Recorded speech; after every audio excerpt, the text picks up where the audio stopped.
it can't just be a few good ideas. Social innovation is like a better idea than the last one. There must be something unique about it to actually call it out as something new and different. Our mission is to develop ideas and illuminate strategies to improve the quality of life for people living in low-income urban communities. So we're going to take you out of your problem-solving mindset and instead talk to you not necessarily about creating the next greatest social innovation in your field, but by essentially what's the process of social change. And I think when you think about kind of a social innovation process, which I'll describe just briefly to kind of tease it for you, in some sense it has to be some kind of shared accountability, and that shared accountability is for the outcome that we hope to achieve.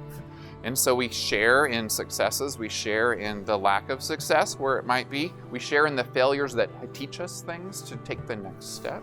And so what's critically different about the social innovation process is this idea of moving forward before we have full confidence in the design or full confidence in the intervention, because we're committed to iterating and generating knowledge at every step in the way. There is a fundamental distinction between the organization of a network and the organization of a classic group, classic nonprofit.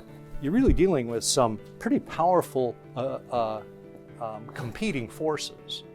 And it begs the question of what are the relationships you have in charitable sector to cross over? What are the relationships you have in government to cross over into other sectors? You acquire more power the more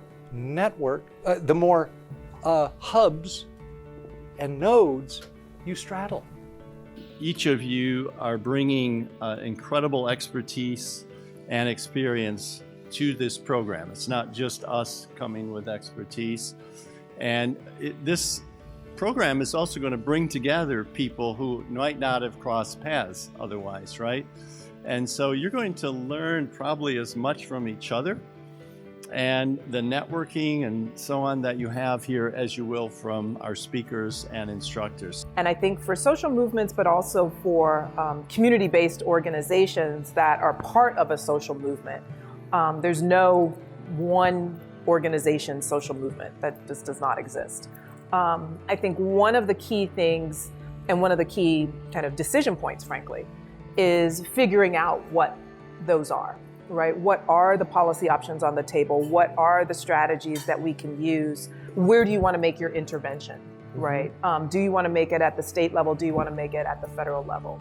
It wasn't a matter of looking at the range of public policies and saying, you know, what needs to change? It starts with a personal narrative of suffering, shared suffering, a moral vision that leads to activation, that leads to a search for solutions, that then leads to policy change.